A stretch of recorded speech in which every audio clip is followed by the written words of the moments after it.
What's going on, everybody? It's your host, John Rambo from Go Rambo TV. So in today's video, I'm going to be showing you how to win consistently in Call of Duty Blackout. But before we go any further, I have to show you why you should even watch another second of this video. And so to prove that point, I'm going to drop a screenshot here. And this screenshot is showing you my stats globally. This is on Call of Duty Tracker. You can look up anybody, including yourself. But if you head over to Call of Duty Tracker, I'm going to leave a link down in the description. You're going to see that on PS4, I'm ranked 53 in the world for wins. I'm ranked top 100 on all consoles. And I'm probably in the top 10 regionally for the United States. Now that that's out of the way, that's why you should watch this video. Because clearly, my stats speak for themselves. But that's not the point of this video. The point of this video is that I'm an average Joe. And regardless if you're an average player or you're an advanced player, I guarantee you there's something in here that you can learn, if not everything you could learn, to playing strategically and tactically, because that's how I play. That's my secret, and that's going to be the focus of my video. I'm going to teach you everything that I know to get those wins consistently. And we're going to do this in a step-by-step process that takes you all the way from the beginning in your settings and controls all the way to the end, dominating your opponents in the final circle. Thank you again for watching. This is Rambo signing out. Let's jump right into the video. So, step number one is setting up our basics, our controls and options. So what you want to do, you're going to press start on your controller, head over to options on screen and press controls. Now I'm going to go down this list pretty quickly, but I'm not going to get too in depth with everything. That'll be for a video for a later date. So these settings here are optimal. It should be what you should be on. From the beginner's guide all the way to my advanced guide coming out later. So, that being said, we'll start with look inversion. Look inversion, this is personal preference. Your sensitivity, this should be around an 8, maybe even a 9. If you're just starting out, I suggest putting it on like a 5 or a 6. Once you're hitting your shots, get it somewhere around an 8. Target assist and aim assist, this is a mandatory on. Controller vibration, mandatory off. Sprint cancels reload. This is a personal preference, but it should be off. You're running from something, you want your gun ready to rock when you come out of a sprint. Stick layout, button layout. This is personal preference as well. Now last but not least in controls, we have switching our aim down sights and fire buttons to the top buttons. So it should be on flip. You see I'm an O-head, I use default, I need to switch to flip. This is optimal. If you want the best settings, this is what it should be on. You should learn to play this way. We'll move over to graphics. So on graphics, we want our game bright. You see mine's on 70%. You could put it maybe down to 60, but I would be somewhere in this range, 60 to 70. Colorblind mode, player name indicator, and split screen orientation, all personal preference. Preview of your safe area. This is in your settings and controls on your console. The biggest thing here is you want to make sure your arrows just aren't off screen. If you can't see your arrows, that's wrong. You got to go in your settings and change that. But we'll talk about why my arrows are all the way in a later date. More advanced video. Audio, huge. Probably the biggest part of our settings, but this requires you to have a headset. And if you don't have one, you definitely need to get one. So however you acquire that, it's your business, but you definitely need a headset. We need the tools that are going to achieve victory that everyone else is playing at top tier level. So using a headset, these are the optimal settings you need to have to hear footsteps. And that's what we need to hear is footsteps. Master volume, set it to 10. Audio preset, best settings for footsteps is Super Crunch. Subtitles, personal preference. The narrator's voice and voice volume. I don't like to hear him too much. I have it down to a 4. Music volume, unnecessary. Keep it to 0. Team chat voice volume, personal preference. Sound effects volume. This affects footsteps, so we want this at a 10. Cinematics, just like music, turn it down. Multiplayer dialogue, personal preference. Controller sound, this is like controller vibration, shut it off. It's another distraction we don't need. Blackout settings, also extremely important. Your minimap should be on a square, not round. Bandolero even tweeted this, and this is pretty much a standard. Item pickup, definitely on press. Ladder mounting orientation, we want it on forward. We want to be able to walk up to a ladder and use it, not walk backwards. That being said, that wraps up step number 1. Let's move on to step 2. Okay, with step 2, we're going to be assigning a leader to our fire team. Now this mainly applies to duos and squads, but it also applies to yourself in solos. And the main thing here is either be a leader or assign a leader.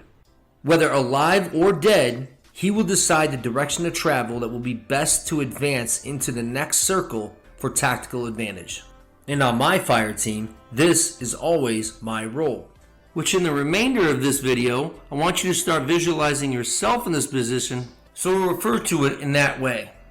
Now moving on, let's head over to step 3. So step number 3 is picking the drop location.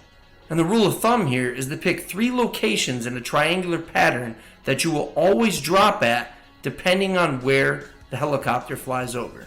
And 2 things will happen when you drop at the same location consistently. Number 1 being, you'll learn the area like the back of your hand, which will give you tactical advantage over your enemy. And the second thing that happens by using this triangular pattern, it always affords you an opportunity to fly the furthest away from the bus, which will minimize the chance for initial enemy confrontation and maximize the probability of all your team members surviving. Now lastly, it's the team leader's job to pick the best position for his team to land at. Now we could go with either A or B, but A would be optimal, being that it's furthest away from the flight path and at the end of the flight. So A would be the correct answer. Now to wrap up the triangulation method, and what I mean by this is that these 3 locations, you're going to land at one of these 3 locations every single time that you go into the map until you know them like the back of your hand. And when you start getting wins, then you can start picking to land at different locations. But first learn these 3. They can be any spots in the map, whatever you designate, just make sure that you know them to perfection. So that way your team can maximize the amount of stuff that they get out of there. Now that wraps us up for step 3. Let's move on to step 4, which is specific target marking. And what I mean by this is every single member of the fire team is going to specifically mark their area that they plan to land on. And this will start with the leader marking his target location. And with this situation, the leader has chosen cargo docks due to the flight path. So we wait for the fire team leader to mark his position, and then every fire team member will mark their position following him. Now immediately following this, everyone is going to state verbally what their position will be. And you can see here on green, I have the overwatch position on the front of the boat. Purple has overwatch position on the back of the boat. The fire team leader is landing on the back of the boat, and blue is landing on the front of the boat. And by doing this, we accomplish several things here. Number 1, we are landing together, but we're far enough apart where everyone can get their own gun and grab their own loot. Number 2, we have dominant tactical advantage over incoming enemy teams. And what I mean by this is you can see here, green and purple have overwatch positions that can see all across the parking lot and protect blue and orange while they clear the boat. Now that we've wrapped up step 4, let's move on over to flight school in step 5. So it's safe to assume that if the drop zone is directly underneath the helicopter, your nose dives straight down to the ground. But what if the drop zone's clear across the map like it is here? And we want to go, say, from the bottom of turbine all the way over to construction. Well, this is how you're going to do it. So the first thing we want to do is make sure that the helicopters line up to about the area that we want to jump. The second most important factor here is that we're going to turn our heads and look in the direction that we're going to jump before we jump out. So as you can see here, we approach our jump location, we turn our head towards our destination, and then dive out. So as we dive out, the 2 things that we're looking for are his arms start to close and the speedometer on the right to reach about 48 meters per second. Once that happens, we can then level off with the right joystick by pulling back and then stabilizing at around 65 to 66 meters per second, which we will then hold until we reach our target destination. Now upon approaching the drop zone, there's only one major factor into making a perfect drop, and that's looking at where you want to land. Meaning if you're too low, aim up high. If you're too high, aim down towards your feet and you'll get down faster. Now that wraps up step 5. We're going to move on to step 6. And this step is arguably one of the most important things in this entire guide. Now step 6 is labeled get a gun and secure your area. And that means the very first thing you should be looking for the second you get down is a gun, not anything else. And the second part to this is securing your area. And you want to do this as aggressive and violent as you possibly can be. And this maneuver is an actual military term referred to as violence of action. which when applied correctly simply means that your fire team reacts instantly by pouncing on the enemy with aggressive and overwhelming firepower, which makes it impossible for the enemy to react with a counterattack. And once you've completed this task, you've now become King of the Hill.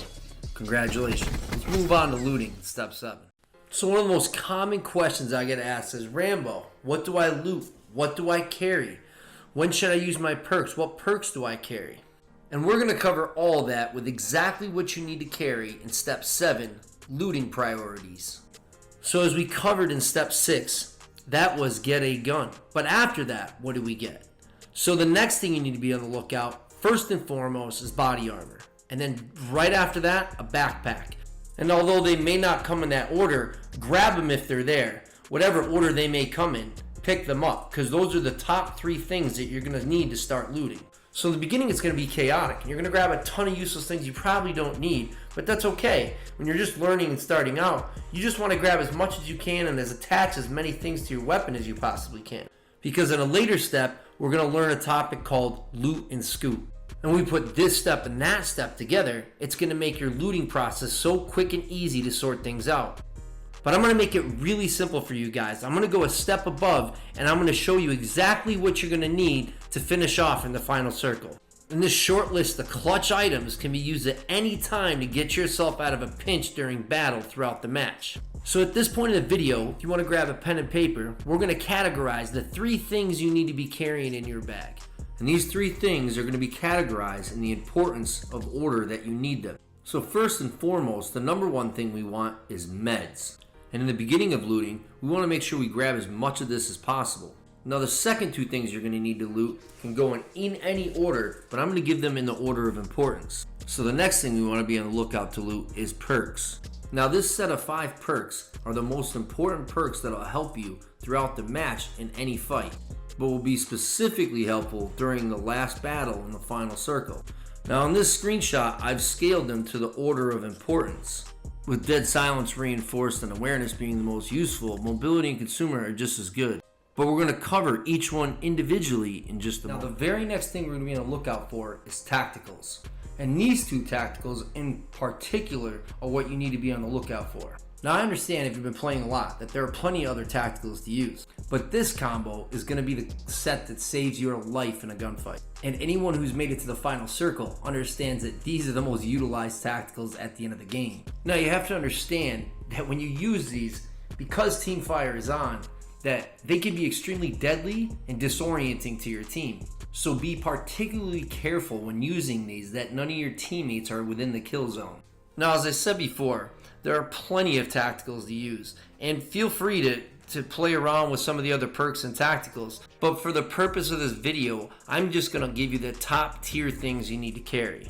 Now there is one more tactical that I want to give an honorable mention to before we jump back into perks individually, and that tactical is the sensor dart. Now don't get me wrong, the portable radar is fantastic, and you probably shouldn't pass it up if you have an open slot, because you can use this thing to see enemies around you for like 50 square meters. And the way to use it is, say you want to move from like building A to building B, you shoot the sensor dart over and you can see if enemies are already occupying the building that you want to be in. And another great way to use this thing is, say you're not sure that there's not an enemy still within the vicinity, say you kill out 3 guys, they all got knocked, and the last guy's not finished off, you don't know where he is, you shoot this in and you can basically find out where he's camping. So needless to say, I could go on and on about the different tacticals, and we could talk about that all day till the day's end, but basically we need to get down to the basics of what we need to win this game, and realistically, what's most important.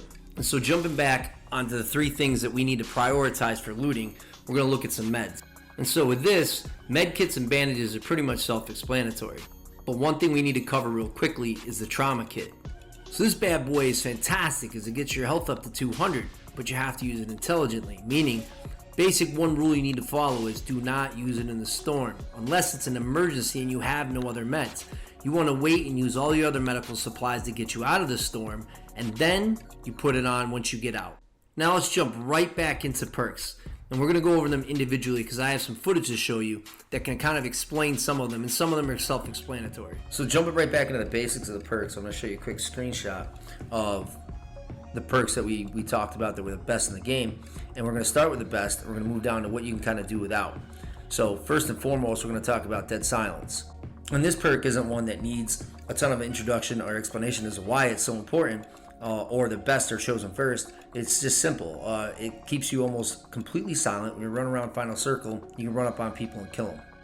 Now the next perk I'm going to talk about is a perk that a lot of the YouTubers out there are posting as being like rank 10, they're 12, they're not important. But the fact is, it's absolutely not true, and I'm going to show you, that's the difference. I'm going to show you exactly why this perk is so important, and that perk is Reinforced. So this perk is equally as important as Dead Silence. It really does fall on a class, or you could tie either one as being number 1 or number 2. And so to show its effectiveness, the first thing we're going to do is I'm going to show you me getting hit with a flashbang without Reinforced on, and to show you the effects of that. Now, as you can see here, I'm completely disoriented, I'm blinded, I can't move. It really sucks. And anyone who's been hit by a concussion or flashbang understands that that's horrible. But after we put Reinforced on, this is what a flashbang is going to look like when you get hit.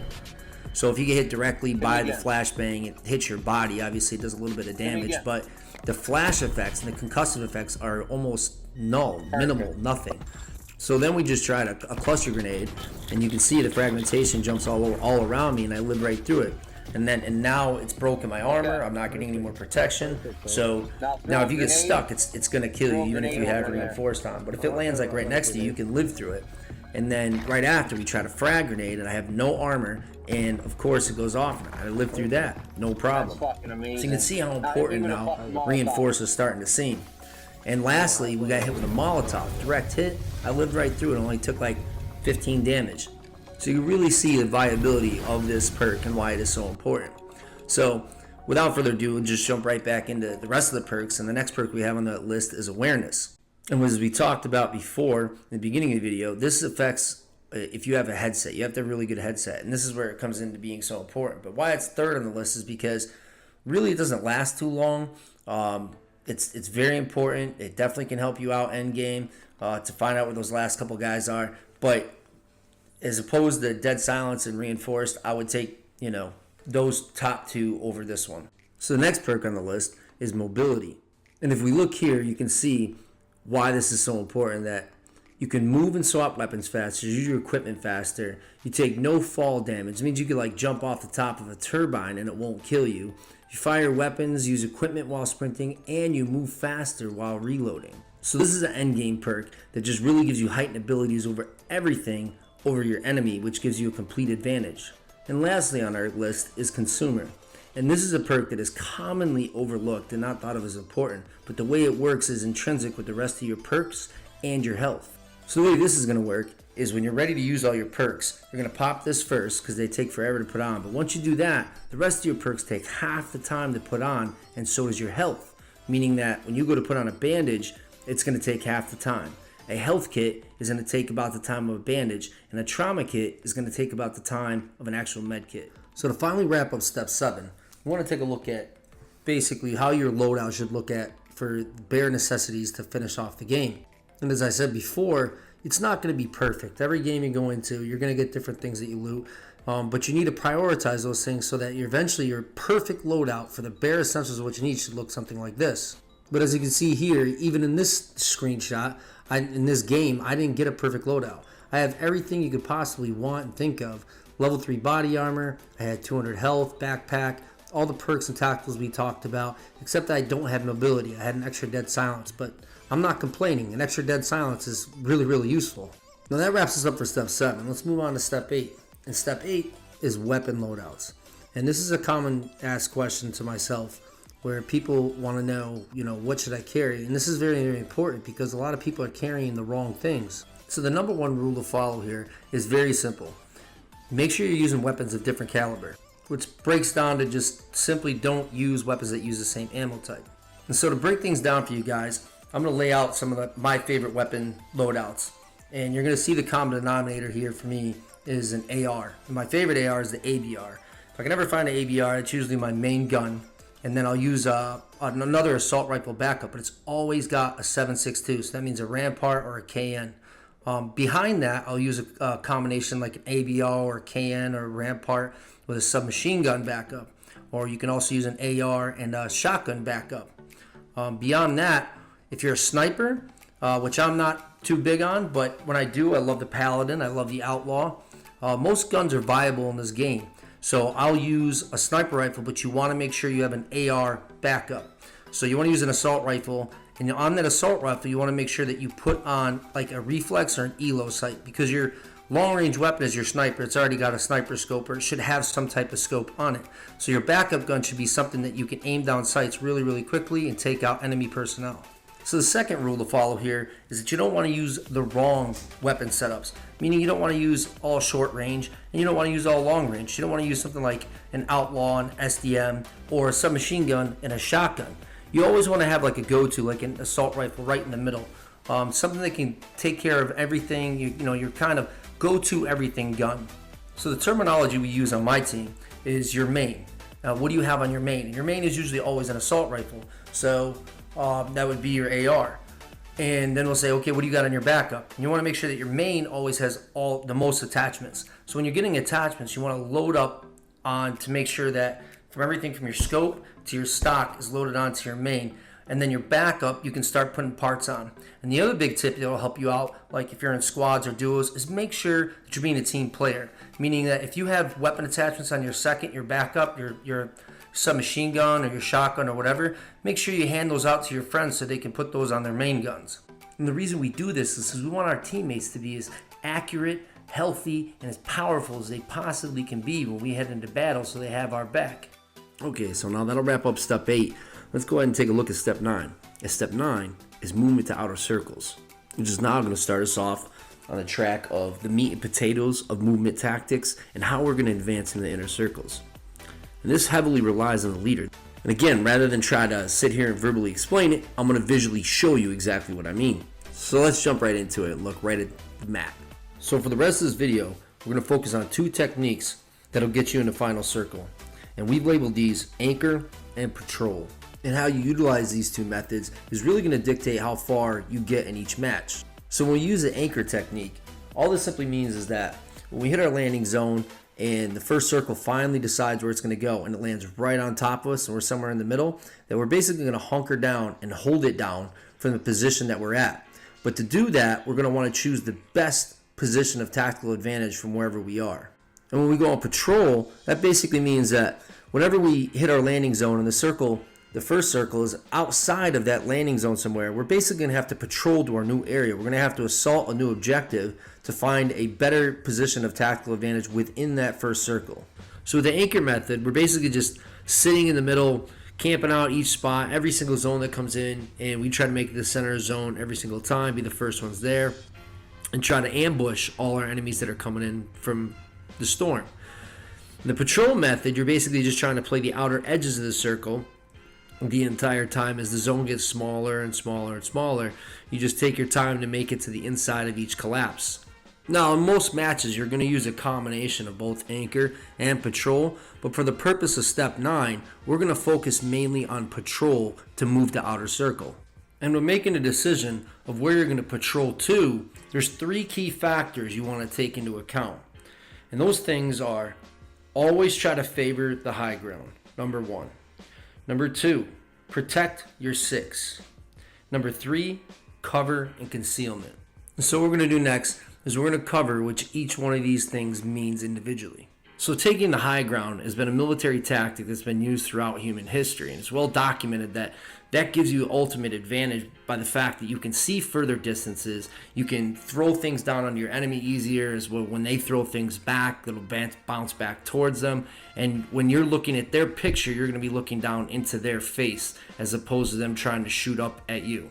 Now, protect your 6 is an easy concept to understand. It's just a fancy way of saying watch your back, but it's a little more complicated than that, and the fact that it means always be aware of what's behind you. So to protect your 6, basically think of a clock. If you have 12 o'clock in front of you, 3 o'clock to the right, 9 o'clock to your left, your 6 is obviously your back. So in a moment, we're going to cover how you can protect your 6 and keep the high ground when moving to the first circle. Before we do that, we're going to discuss the last thing, which was cover and concealment. So the difference between cover and concealment is cover protects you from incoming enemy fire, and concealment just does simply that. It conceals you or hides you from the enemy. But on the contrary, it will not protect you from incoming fire. So that being said, these three things we just mentioned, the team leader really needs to take into account for moving all the way from the first circle all the way into the last. You want to have this thought process of basically, how can I take the high ground in my next position? What does it offer for cover and concealment? And is there anything that I can use to protect my team's six? So let's take a quick look at the map, and let's utilize something that may help you guys when the first circle lands, and it may be all the way to the ending circle, that if it lands on a border on either the north, east, or south side, you can utilize these borders to have all three of the things we talked about. So starting with the northern border, there's a fence line here that I've highlighted that you can follow along that has real good high ground over the rest of the map when the circle lands here. And one of the highest points is right above a snake's. If you have a sniper rifle, this can be godlike as you hold that position. The second border we'll cover is the eastern border. And this border has a set of power lines that go from all the way from the top of the map by hydro all the way down the bottom by turbine. And this set of power lines basically runs, it's almost all high ground. So whenever the zone's on this side, you basically can just, as long as the zone keeps landing there, you can hold that back side. You have the power lines watching your six, you have the high ground, and most areas have some form of concealment. And so last but not least, we're going to look at the southern border. And the southern border has a pipeline that goes all the way from the coast all the way over to the eastern border on turbine. And if you follow this pipeline, you'll find that most of it has high ground, there's cover and concealment, and the pipe will protect your six. Okay, so now we've wrapped up step 9 with using the patrol method to move to outer circle. And from here on out, we're going to start meshing all the steps together to make it so we have a recipe to achieve victory. So the very next step, in step 10, is how to use vehicles. And this step's going to go extremely fast, as I'm sure everybody understands how to operate a vehicle. But the clip I've put together is going to help you understand how to get the most out of using a vehicle to get you where you need to be within that circle. Okay, so we're going to have a little bit of fun, a little bit of entertainment jumping into step 10 here. And so I'm going to lay out a scenario for you, something that happened to me, but something that can greatly relate to everyone else. Now, with that being said, we're also going to try to follow a certain set of rules. That's something you should pick up, maybe write it down or keep it in the back of your mind.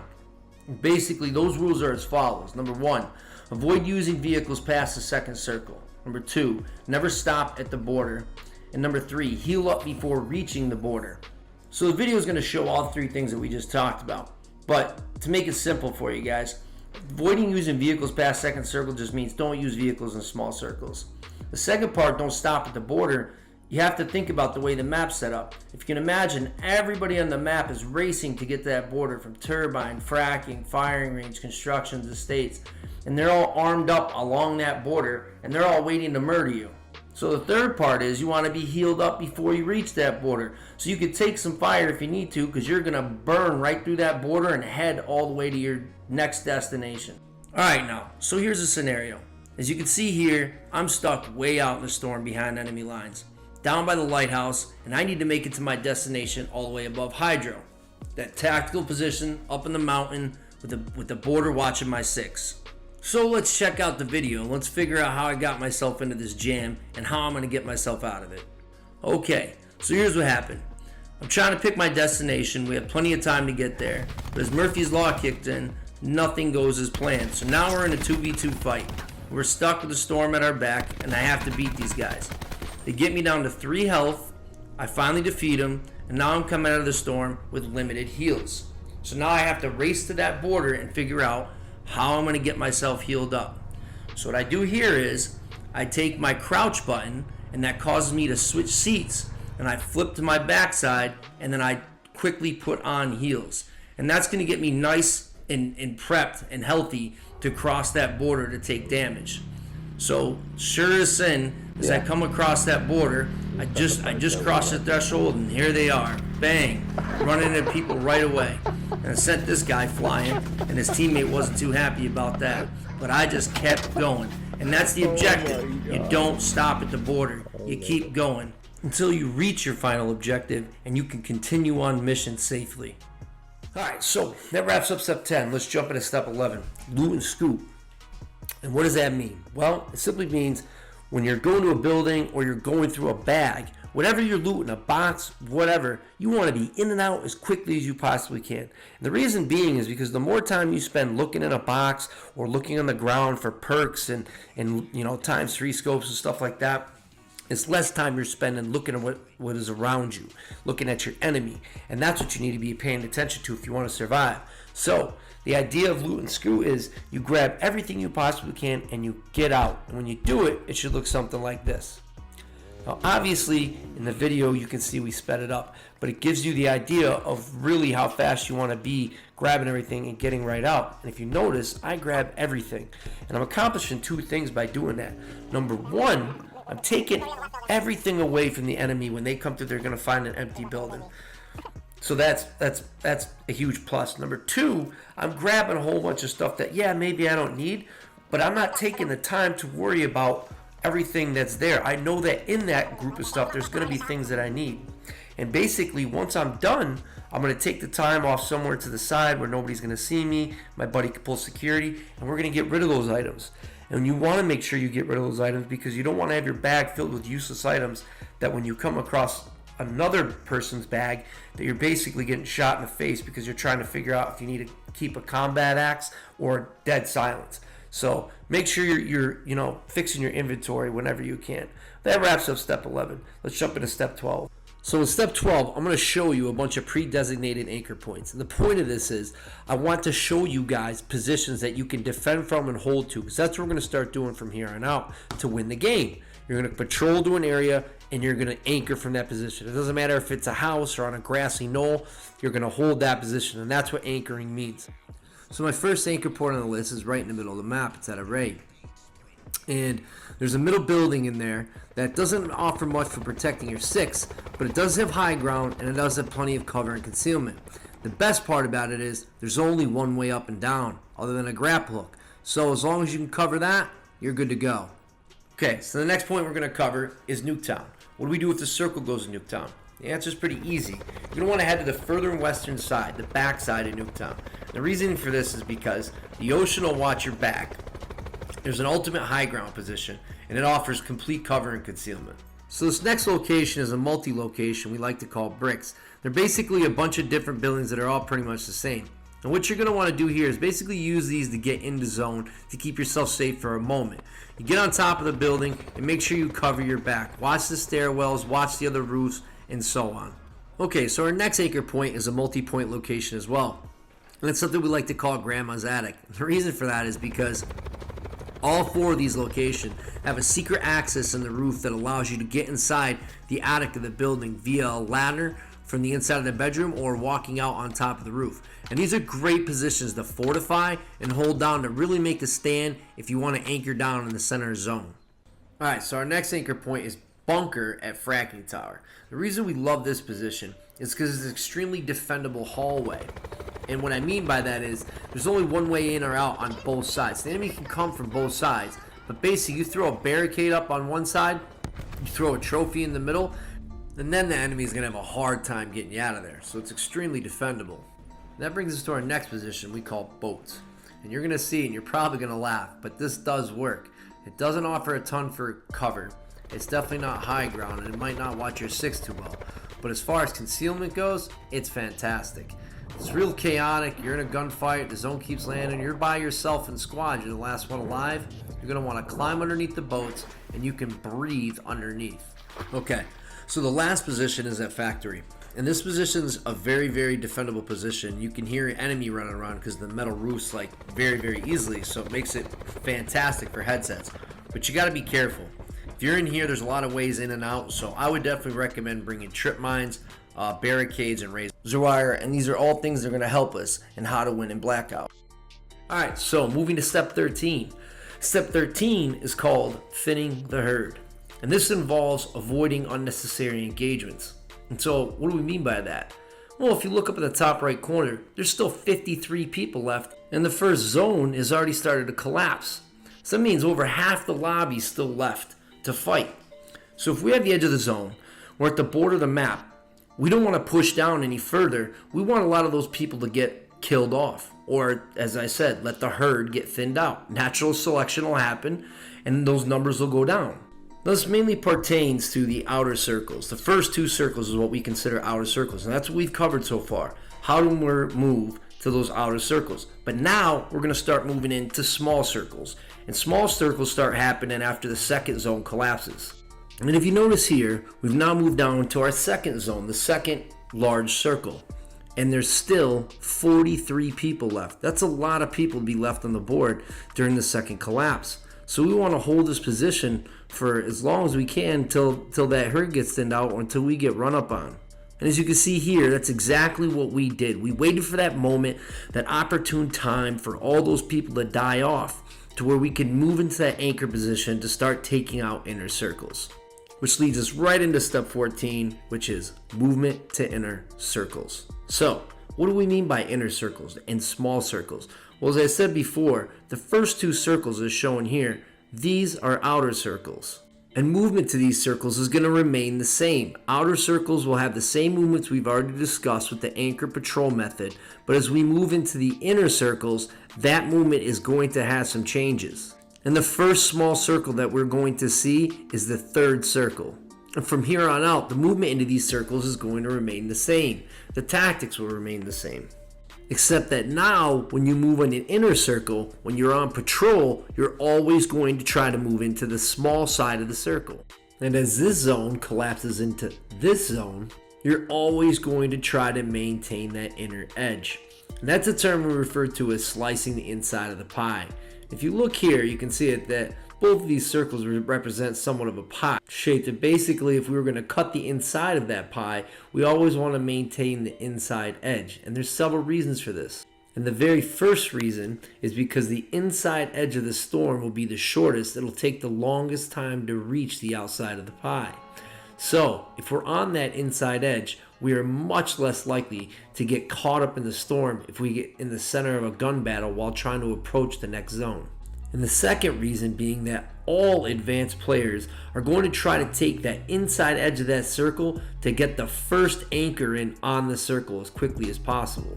And so the third reason is because you're much less likely to find opposition to fight you as you come into the inside of the circle, as opposed to if you try to get this entire area on the outside of the circle where the rest of the teams are going to be fighting to gain position. So as you advance down into smaller and smaller circles, it should somewhat look like this.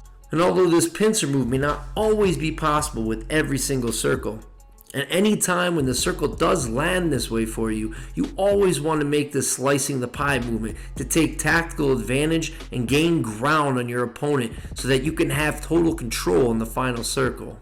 So lastly, to wrap up step 14, we want to talk about movement from cover to cover. So basically what that means is, say you're here within the circle and you need to get over to here. You want to look from whatever cover you're behind as to what is the next thing you can move to that's going to provide you cover from incoming enemy fire. And then you'll move forward like this every single way through the step of the battle in the final circles. You'll make sure that every single time you move from cover to cover, you always have something protecting you when you get into the next gun battle. And this is going to be extremely important as you finish out the game in the final circle, that you move this way tactically from cover to cover. So that's in our next step, the final step of how to win in Blackout. Alright, so here we are. We're at the grand finale, granddaddy of steps, step 15, playing the final circle. So what we're going to do now is we're going to go ahead and we're going to look at some disadvantages in playing the final circle. We're going to look at some advantages playing in the final circle. And two of the major things that we're going to cover is the use of your perks and how to use them. And we're going to cover the way they work. And we're going to be covering the way you need to use your tacticals. And that'll be it. And that'll get us started off on how to play Final Circle. So, as you see here, my team's pinned down. We're at the bottom of the hill, and we want to be at the top of the hill. And because we're pinned down on the bottom of the hill in the Final Circle, it's going to be nearly impossible to move up that hill and take it away from the enemy. So the whole time we're at the bottom of the hill, as you can see, we are just taking bullets straight to the face. Now, when we flip the tables, the story completely changes. This makes our game 10 times easier. we're looking down, we have an advantage. You can see it from this vantage point that obviously we have the upper hand. So this is one of the biggest things that you need to consider when you're in final circle. When you're heading into that last zone, you really want to take that high ground whenever possible. You definitely want cover and concealment, and if you can protect your 6, do it, but the biggest thing is taking that high ground. Now the very next thing we need to be concerned with is putting on all of our perks and tacticals at the right time, and that's what we're going to discuss next. As you see the zone collapse up in the left hand corner, you're really going to want to make sure that you have as many perks on as possible and you're using your tacticals correctly. So to get us started, I've laid all the perks out as I had before, and the first perk we're going to put on is Consumer, and this is why. So when you put on Consumer, you open up your quick menu, you pop over, you put it on. It takes a little while to put on, but after that, every single one of your perks is going to take half the time. On top of which, when you're healing, you can heal super fast if you're having a gunfight while using Consumer perk. Now, Dead Silence is something, like I said, doesn't need a lot of introduction. But as you can see here, I'm running around the map. These guys have no idea where I'm coming from or where I am. So I just take these guys out like they're nothing. Now, the next perk on our list is Reinforced. And I know I've already shown it before, so I'm just going to jog your memory with it a little bit.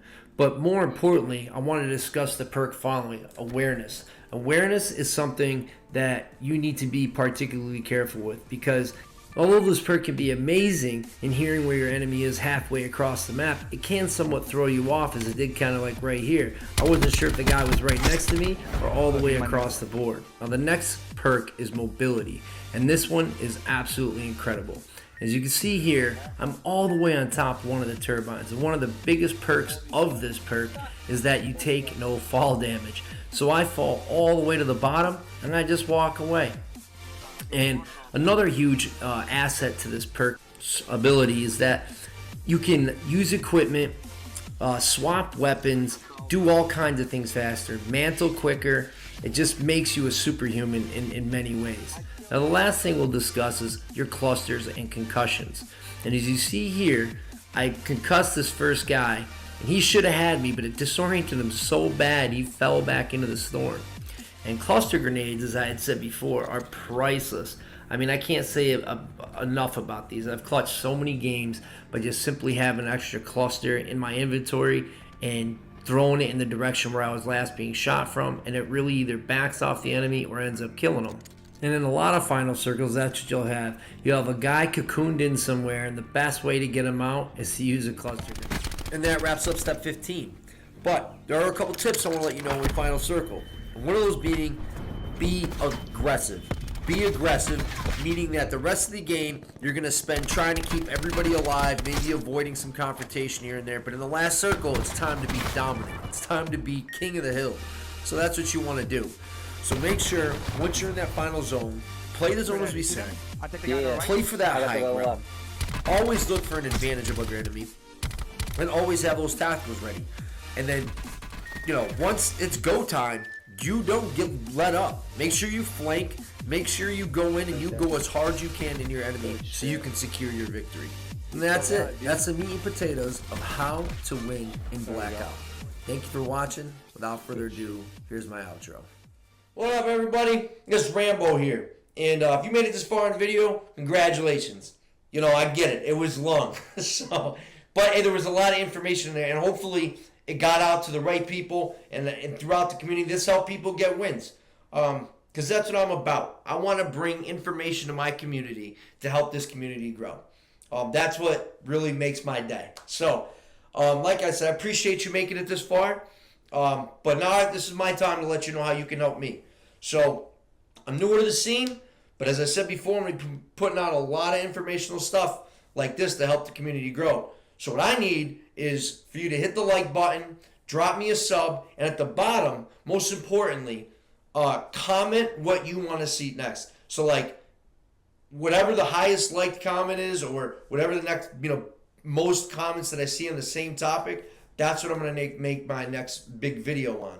So without further ado, that pretty much wraps it up. Like I said, thank you so much for watching, and until next time, this is Rambo signing out.